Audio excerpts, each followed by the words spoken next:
ዛሬ በብርቱካንና በሎሚ ፍቅፋቂ የሚሰራ ቆንጆ ስናክ አዘጋጃለሁ።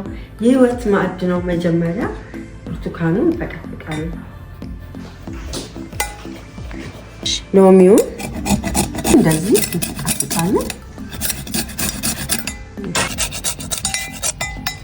እንግዲህ በዚህ መልክ ብርቱካኑንም ሎሚውንም እንፈቀፍቀዋለን።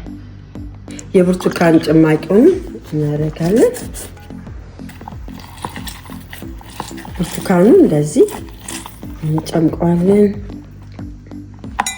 የጨመቅነውን ብርቱካን እንጨምራለን። አንድ የሻይ ማንኪያ ሲናመን ቀረፋ፣ የተፈጨ ቀረፋ፣ አንድ የሾርባ ማንኪያ እርሾ፣ አንድ ሎሚ ጭማቂ እናደርጋለን።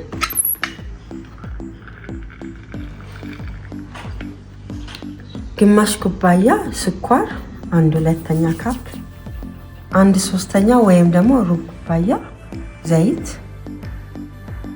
ይህንን ቅልቅሉን አንድ ላይ እንመታዋለን በደንብ። 2 ኩባያ ዱቄት እዚህ ውስጥ እነፋዋለሁ። ነገርኳቸው የምንነፋው በውስጡ በቂ አየር እንዲገባ ለማድረግ ነው።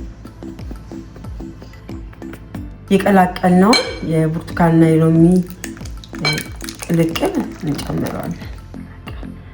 እንደዚህ እንቀላቅላለን።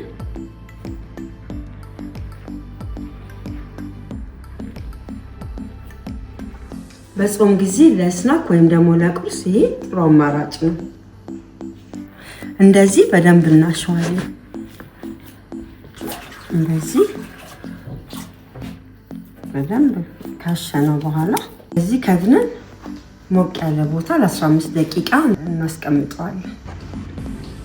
እንደምታዩት በደንብ ኩፍ ብሎ አሁን ለመጠበስ ሬዲ ነው ማለት ነው።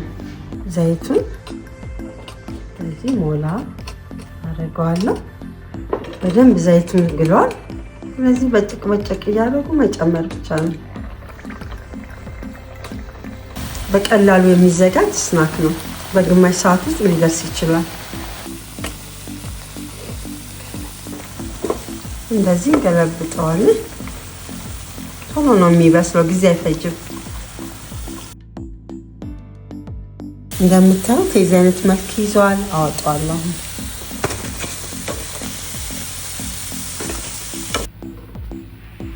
እዚህ ጋር ሲናመን ነው ያለኝ።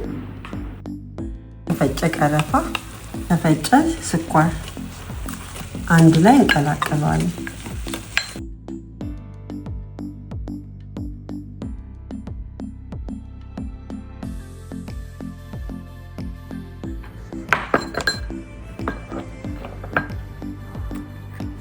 የቀላቀልነውን ስኳርና የቀረፋ የተፈጨ ቀረፋ እንደዚህ እናደርግበታለን።